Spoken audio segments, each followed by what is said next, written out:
if a client asks you, if you're a health coach, what is Spermidine? What do you know about it? Well, we're going to talk about Spermidine on the podcast today because my guest is Leslie Kenny. Let me tell you about Leslie. She is an Oxford-based CEO and patient advocate faced with a life-altering diagnosis in her late 30s with lupus, rheumatoid arthritis, and Hashimoto's thyroiditis.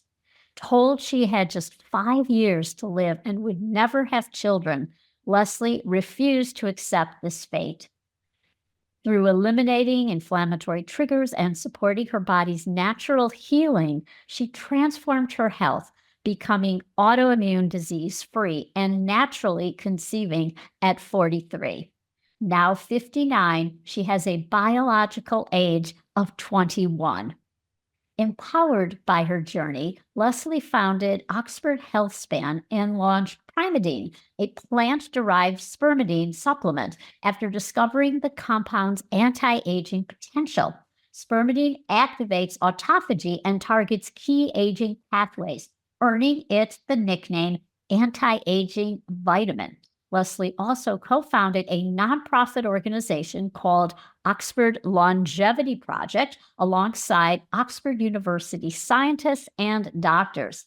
Both are part of Leslie's mission to educate the public on improving health span and longevity through actionable methods. So I know you are going to enjoy this episode of Health Coach Talk. Welcome, Leslie. Thank you very much, Sandi. Yeah. Well, let's begin with your health journey. You have a fascinating story. So I'd love for you to share that and how you successfully reversed biological age. I'm really curious about that. Okay. Well, to start with, I should mention that I actually had a very poor biological age when I was in my 30s. So at age 39, I was diagnosed with multiple autoimmune conditions, rheumatoid arthritis, and lupus. I also had Hashimoto's, but for some reason that didn't get diagnosed until a few years later when they discovered I had almost no thyroid left. And I was only 39, and I was one of those women who had waited to have children. And I'd spent a few years doing the usual IUIs, and I'd done IVF, and I was on my 5th IVF round, and I was using donor eggs. I was listening to my IVF specialist who said, your eggs are too old. You need to get donor eggs. And it was right before embryo transfer that I noticed pain in my hands and went to the doctor to just check it out, thinking, well, it feels like something you'd get if you were older and had arthritis. But I'm obviously young, and that it must be something else.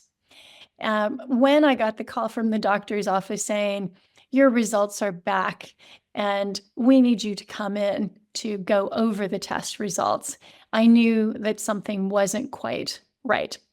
And the doctor said, the right answer is to suppress your overreactive immune system, and you'll have to make some lifestyle changes. That means avoiding large groups of people where you might be more likely to get an infection, because now the immune system on immune suppressants will be very low. So, the cinema, parties, church, and definitely avoid small children because they carry germs like crazy and you don't want to be around them. So that was the lifestyle advice I was given by my doctor. Wow. I thought about, I did think about this, and could the doctor be wrong? And I was really very angry that she was sort of messing up my plans, right? Right before embryo transfer. Really? You have to give me this terrible news and tell me I've got to inject myself with another drug? I've just been doing this. How is this going to mess up my embryo transfer? Because it's, as you probably know, and your listeners will know if you've ever advised women who are going through this process, there is a lot to tee up. physiologically in the woman's body and the person who's the donor. And so she was really scuppering my plans. And I sort of called her on it and said, hey, wait a second. I am your client. You're the expert. Give me the answer. Give me the right answer, because that's what I'm paying you for. And I think a lot of Americans might feel like that's what the doctor's for. Fix me. I'm going into you like I'm taking a car to a mechanic. Fix me. I'm going to pay you. Make it happen. And, I said, this is my 5th IVF. A lot is riding on this. Do you understand? You have to fix this. And she said, I wouldn't do it. Even if you're successful, you've only got a good 5 years left. And that was a shock.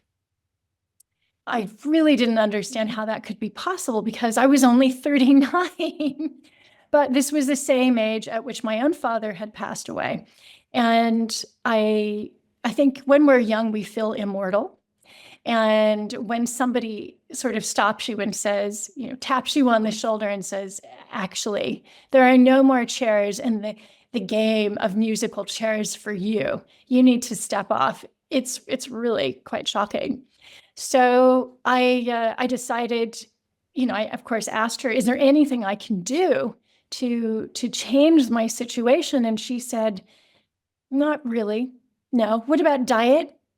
No, there's really nothing. And I left thinking, well, if she might believe that, but I think Americans also can be quite bullshit. We can be quite, we're independent thinkers. And I thought, she might say that, but I don't believe it. I feel like I can make myself just that little bit better, right? She might say I can't, but I'm going to say she's wrong. And so I left the appointment thinking, I'll just try anything. I'll be open to absolutely everything. And I went to the patient bulletin boards. This is before ChatGPT. This was in 2004. So patient bulletin boards were a great place to get resources. And talking to a lot of lupus patients, I didn't know much about lupus. They told me about a treatment that could actually reset my immune system. It was called intravenous immunoglobulin. It was a transfusion of antibodies from anywhere between 3,000 and 10,000 donors. And I liked philosophically the idea of bringing my body back into balance, because IVIG is not just there to give you antibodies, it's an immune modulator. And just this made more sense to me. Both of my grandparents went to medical school in Japan at the University of Kyoto. So maybe it's my half Taiwanese, Japanese background that is making me feel like this is the right way, restore the body to balance, and it has an innate wisdom to heal itself. So I did that. At the same time, I removed all of the triggers to my immune system. And in particular, these were dietary things. So I got rid of dairy, gluten, eggs, went on a very low sugar diet, fixed my sleep, got rid of stress, quit my job, just thought I've got to throw the kitchen sink at this. And did yoga, was walking through the Rockies. I was living in Boulder, Colorado at the time. I did Mayan uterine massage. I tinctured my own herbs. I was doing everything, and I was open to all of it. But the one thing I could not continue with was the immune suppressants. And after my second transfusion, I just thought, I don't think I can do this. I don't feel right whenever I inject myself. And I decided to stop. But I'd had the 2 IVIG transfusions, and I had also really reformed my lifestyle. And I went back to get tested again. And I'll never forget my doctor's face when she came in with the folder, opened it up, looked at the folder, and just said, well, look at that. You don't have lupus or RA. Wow. What? So our doctors are infallible? How is that even possible? She was wrong. Am I glad that I listened to myself as opposed to, just believing there was nothing I could do? Yeah, very, very pleased. And it's a message I try to give to other people. You are much more powerful. You and your body are much more powerful than you know. You've got to start listening to the messages that it's sending you on the regular, right? If we feel a little niggle, that niggle, it's from a nerve that's saying there's something not quite right. If we're tired, that's a message. We get these messages 24/7, but so many of the times we override them. And we give our power sometimes to our doctors. Not all patients do this, but there are many patients who do. I don't know. I don't know what's right. I don't know what I feel. My doctor will tell me. My doctor will diagnose. My doctor will tell me what to do. But we patients are a lot smarter and capable than that. And in fact, it needs to be a partnership with our doctors. And I've always said that health coaches are the bridge between the patient and the doctor, right? Because health coaches can get curious. What is this patient doing that could be, causing? What's the root cause? Doctors have no time to explore and look for the root cause, but coaches can. Coaches can ask all the questions, put the puzzle pieces together, get a wraparound image of what this patient's day is like, and think, oh, right. So they've got this terrible eczema, but they're not showering before they put the eczema cream on. They need to shower first before they do that. It's something small and that a doctor would never have the time to get to the bottom of. Well, you are so right. Well, first of all, that story was so moving, and how you really became empowered.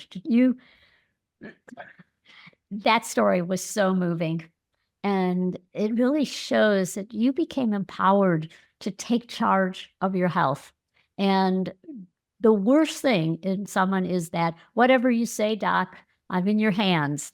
Those people fare the worst. And what you did was focus on all the lifestyle factors, and that's the zone of health coaches. So absolutely, they are the bridge between you and your doctor. They have the time, they are curious, they ask the right questions so that you can take charge and you can say, yes, that this makes sense. Most people have that aha moment where they realize some of the things that were triggers and go back and start to self-correct. And you reversed your biological age. Well, so that came later. So for the last 20 years, I'll be 60 in June, which is really exciting. And I did a biological age test kind of on the fly. Somebody said, hey, Leslie, you need to have this test done. I was like, I'm so tired. I've been doing all this work. Okay, but if you really want me to, go ahead, let's see what it's like. And I was quite afraid of looking at the results for about a week. I just didn't open the results. But the glycan age, biological age test came back at 20. And I didn't really get that. But I think the only way I can explain that is for the last 20 years, I have done everything I can to keep inflammation at bay. That has been my raison d'etre. And so I try to limit sugar, or if I'm going to have something, healthy fat, some protein beforehand, just to slow the glycemic, the spike, there's the sugar spike. I try to optimize things so that I have as little inflammation as possible. And that's the only reason I can think of for getting such a good result. But what is also nice is that I'm living proof that 60 is the new 20. And right. So we can actually get better with age, because at age 39, I might have chronologically been 39, but I was biologically so much older. Yeah. So even if if you're a patient with a terrible prognosis, which I was, you can affect change, Yeah. right? With Yeah. working with your body's inner wisdom, with patience, some time, it can be done. And of course, health coaches play a big role too in being the cheerleader and the private detective at your side, helping you figure out your own health puzzle. That's right. As someone once told me, they are your wingman. They're your fly the wingman, plane, yeah. they're your wingman. Yeah. And you also your fertility journey. Can you Yeah. share that, Bianca? Yes, of course. Yeah. So that was a happy ending. So so needless to say, that fifth IVF with donor eggs failed. And actually, the embryologist said to me, he was from CU Boulder. He said, "I don't know why you use donor eggs. Your eggs are much better than these." I was like, "You've got to be kidding me!" But he said that. Wow. And he also said that Asian women tend to not respond to the fertility drugs the way that other ethnicities do, that we produce fewer but higher quality eggs. So that was interesting. I, however, was really finished with this whole fertility thing. And I was like, I need to have a baby. I really don't want to pin my hopes on another cycle. So just forget this. So adopted a little girl from China and then moved back to the UK. And once I was in England, I had this little girl and could see what all the other mothers were doing. And they might have 3 or 4 kids. They'd have a dog. They'd have a gardening allotment. They were leading scout troops. And I was still so tired.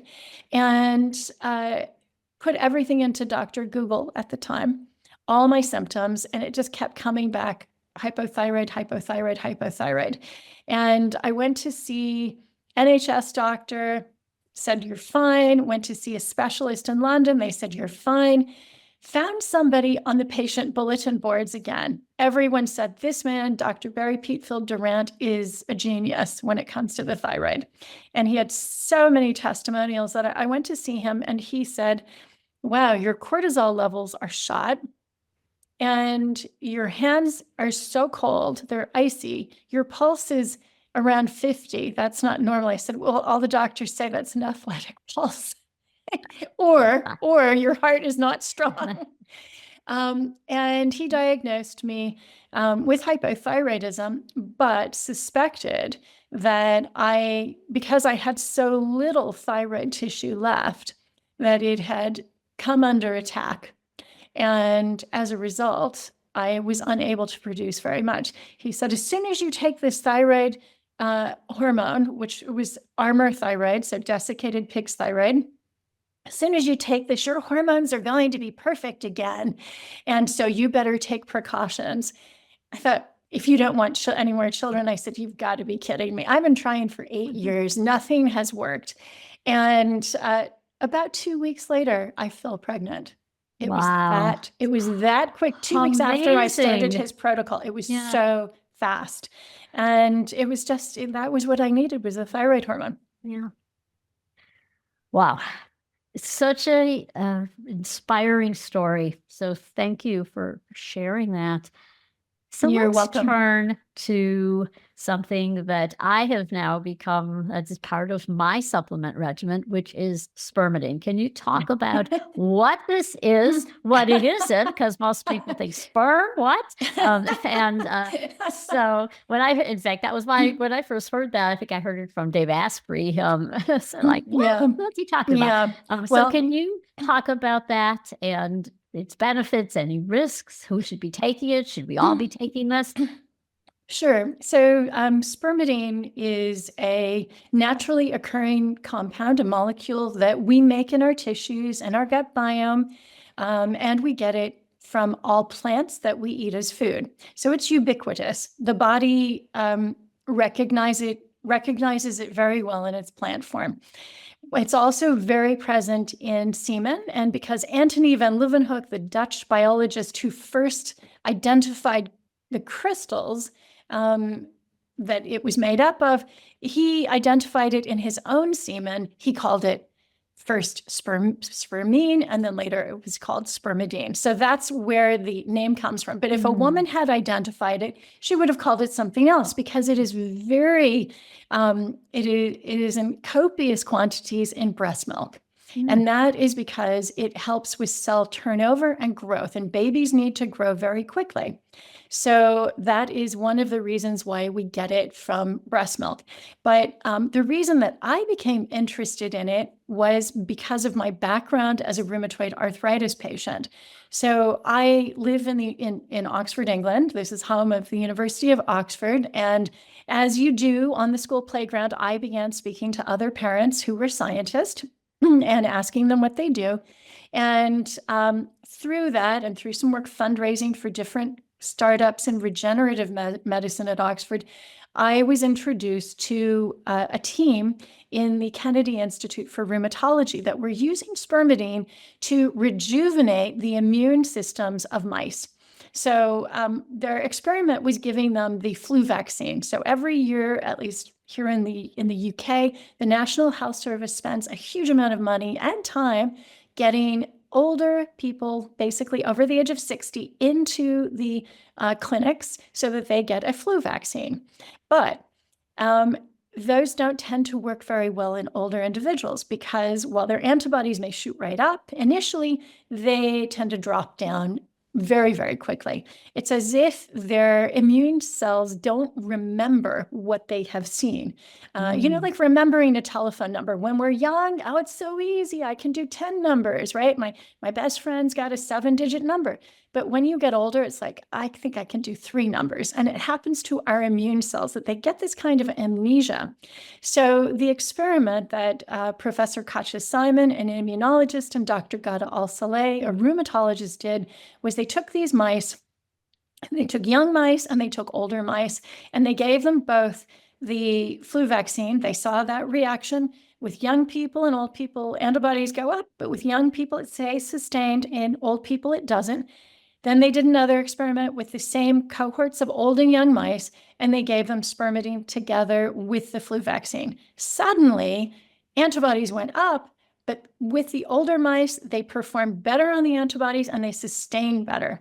And why? The older mice did better than the younger mice? That's not supposed to happen. Are we going to get better with age? And in fact, the thought is that the reason why those older mice, once their immune cells were rejuvenated, why they did better was they actually had more experience. They'd been around the block more times than these young mice. So they'd been exposed to more pathogens and had kind of antibody recipe book. Oh, I know what I'm supposed to do with this one. Yeah, I saw that back in 25, or I saw that in 1976. This is how we get rid of it. So when I heard about this, I was very, very excited, because the rheumatology aspect is to do with the immune system, obviously. So here they are rejuvenating elderly immune cells. But it appears that spermidine also helps with autoimmune patients as well, helping with modulation of the immune system. And with immune cells, what it does, we've heard of senolytics. These are compounds that actually get rid of senescent or zombie cells that are the body saying, don't reproduce anymore because you're making too many mistakes. Sit in that corner and just be quiet. Yeah. Okay, so senolytics get rid of those. But what spermidine does, it's a xenomorphic. That means that it modulates senescent cells. And that, I think, is more powerful, because some populations of cells, like the heart, like the cardiomyocytes that modulate the rhythm of the heart, we don't have a lot of those. And even at age 25, we only replace 1% of all those cells a year. So that means it takes us 100 years to replace all of them. Well, guess what? By the time we're 60, you're replacing 0.5%. So those cardiomyocytes, we need to maintain. We can't afford to use a senolytic to get rid of them. We need to modulate them and reform them and rejuvenate them. And that's where spermidine's power comes in. So there are many other there are so many other papers.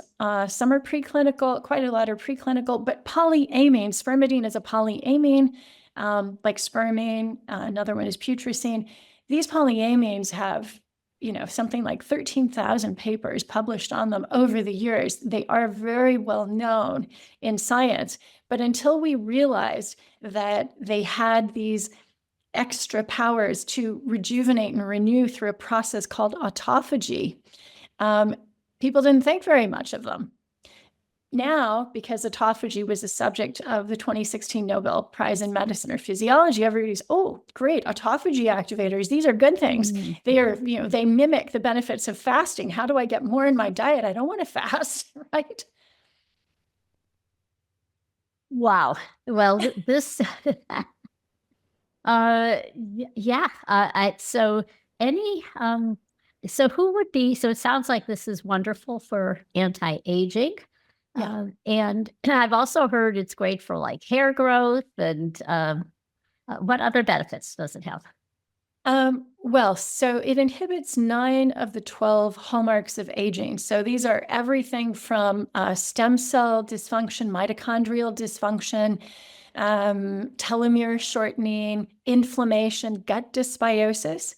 For instance, with the gut, when mother's milk hits the lining of the gut, those immune receptors that line the gut are being primed for food, and they're being told, have an appropriate immune response to food. That's why babies that are not breastfed tend to have more allergies, because they didn't get that priming. So very good for gut dysbiosis. I've already mentioned autophagy, very good for misfolded proteins in the cell. So that's all the cellular stuff. In terms of conditions, neurological issues. So this helps. Autophagy is really helpful for getting rid of waste in the brain. So for conditions like Alzheimer's, dementia, could be very useful there. Heart, for heart disease, very helpful as well. Can be helpful with bone tissue as well, with helping to rebuild bone. Obviously, we know we lose bone as women, so that's one thing.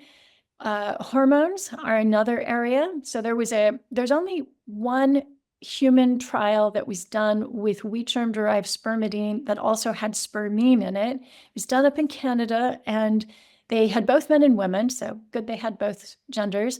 They could see after only 30 days of supplementation with 5 milligrams, a relatively high dose, that they had halved the cortisol levels.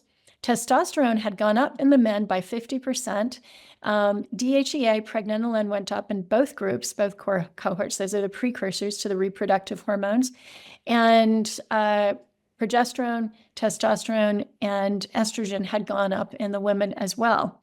So that's quite interesting as we get older. So yeah. I always say, get this from your food first, if you can. Yes, I make a food-derived supplement, but again, the body recognizes the foods we eat. So try to get it from legumes, from soy. One of the big sources of spermidine is in long fermented soy. It's a Japanese dish called natto. Doesn't smell great, doesn't taste great, but it's so good for you. A little bit like chicken liver. Your mom's telling you, have this chicken liver, so good for you. Chicken liver also has spermidine. So the livers of poultry have it, but not of other animals.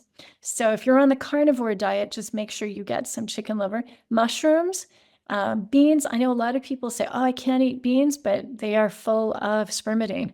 So these are good places to get it too. And in terms of ages, when you're young, you should have sufficient ability to make it in your tissues and your gut biome, unless you have a very specific condition. For instance, you have been exposed to multiple courses of broad spectrum antibiotics, which may have wiped out the colonies of beneficial bacteria that make spermidine. Then, you should be capable of making it. I'd say late 20s, this is when it starts to diminish. And it's like vitamin C. We don't store it in our body.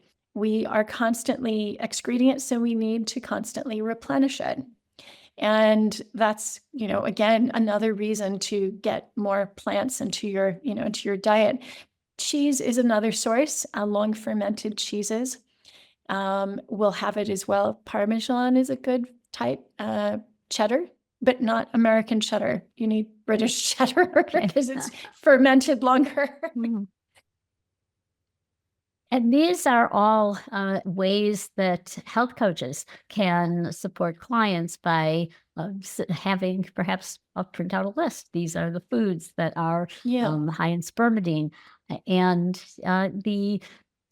I think the benefits that you're describing are really unknown. I think most people would not, they're going to know vitamin C, but they're not going to know spermidine. So you produce spermidine.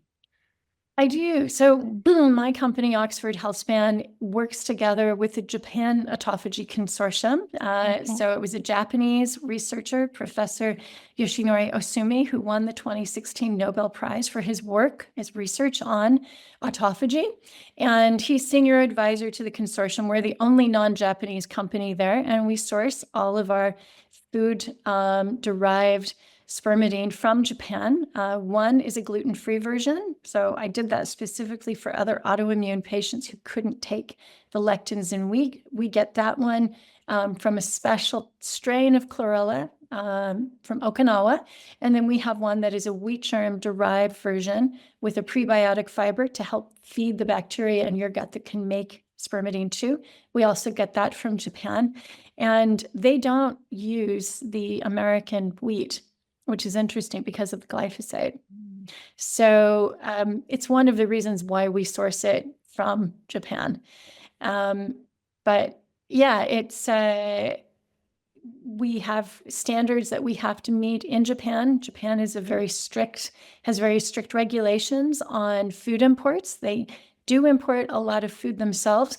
But unlike some countries like the United States, they actually have labs at the ports, and they're constantly testing the food that comes through to make sure it meets their standards. So, for instance, you may have heard from Dave Asprey that coffee that comes to Japan and doesn't meet standards on mycotoxins gets sent back to the United States. Well, it gets sent back, and the companies who own it say, well, who's going to accept this? Let's try the US because their regulations are lower.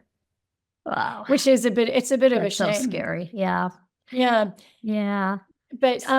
yeah, so with food-derived spermidine, a couple of other cases where health coaches might find it beneficial is if somebody has recently had any kind of a virus and have noticed hair shedding. With any kind of virus, the body will use spermidine to activate a process called virophagy. That is basically the sequestration or the bagging up of viruses and the disposal of them. And another time is when you have a baby and you're breastfeeding. You will lose a lot because you've been giving your spermidine in utero to the baby. And then once you start breastfeeding, your body makes that decision. The next generation is more important than this person. So it gives you all the spermidine, it takes all the spermidine from you and gives it to the baby. And again, women notice hair shedding then. And you mentioned hair, it's good for hair. There have been studies that show that it keeps the hair follicle in the growth phase of the hair life cycle, which means you can grow it longer. But that's also the only phase of the hair life cycle that pigment is made. And one other thing we can see with this molecule is it increases tyrosine. And tyrosine will help with melanin production as well. So we think that's possibly why some people get good results with their hair. If they're just starting to go gray, they often see some results. But, I'm not talking about this is the only reason, but it's part of the puzzle. Wow. Incredible. So Leslie, first of all, can you share the name of the product? Where can people find it? And then I want to share that we have for our listeners a very special discount code. It is Sandi15, SANDI 15.